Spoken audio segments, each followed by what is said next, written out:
Anesthesiologists, what was something you won't forget hearing from someone that was under? My husband had knee surgery, and when he woke up from anesthesia, he looked at the nurse with the intensity of someone placing a life or death order and said, "I need chocolate milk, right now." She smiled and brought him a small carton. He grabbed it with both hands, chugged it like he'd been stranded in a desert for weeks, then slammed the empty carton down and immediately said, "More chocolate milk, this is urgent." She brought another. He downed it even faster, chocolate milk dribbling down his chin, then looked at her with wild eyes and said, "Keep them coming. I can feel my strength returning." After downing 6 cartons in 15 minutes, he leaned back with the satisfied grin of a man who just conquered Everest and announced, "Perfect. Now I'm ready to run a marathon and bench press a truck." My mother-in-law, who I barely knew at this point and who had been quietly knitting in the corner, looked up with concern. He turned to her with the wisdom of a chocolate milk sage and replied, "Ma, this is medicinal chocolate milk. The doctor probably prescribed it." He patted his stomach and declared, "I can feel it healing my knee from the inside." That's when his face suddenly changed. The confident chocolate milk champion expression melted into pure panic as he grabbed his stomach and said, "Wait, something's happening.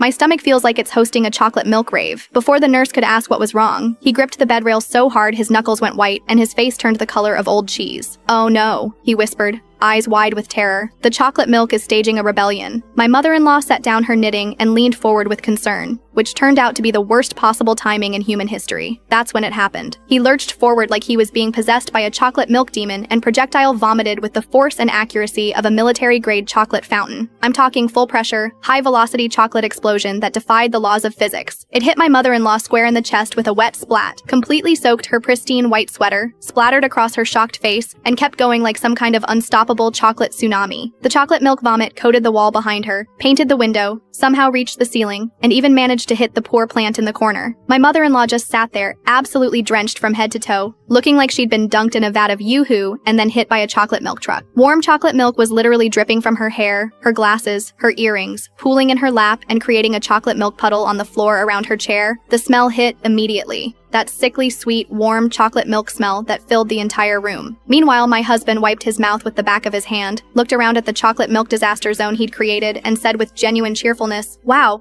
I feel absolutely incredible now, like a new man." He then noticed my mother-in-law's chocolate milk-soaked state and added helpfully, "Ma, you've got a little something on your, well, everywhere." My mother-in-law tried to speak but only managed to make a small gurgling sound as chocolate milk dripped from her chin. The nurse stood frozen, holding towels, staring at what looked like the aftermath of a chocolate milk explosion in a dairy factory. "Should I get more chocolate milk?" my husband asked innocently. The nurse quickly said, "Let's maybe try water next time." He then laid back down and immediately fell asleep like nothing had happened, snoring peacefully while the rest of us dealt with the chocolate milk crime scene. It took 4 nurses and about 20 towels to clean up the chocolate milk carnage. When he woke up 3 hours later, he had zero memory of his chocolate milk binge. I still can't drink chocolate milk without picturing her sitting there, completely soaked and speechless.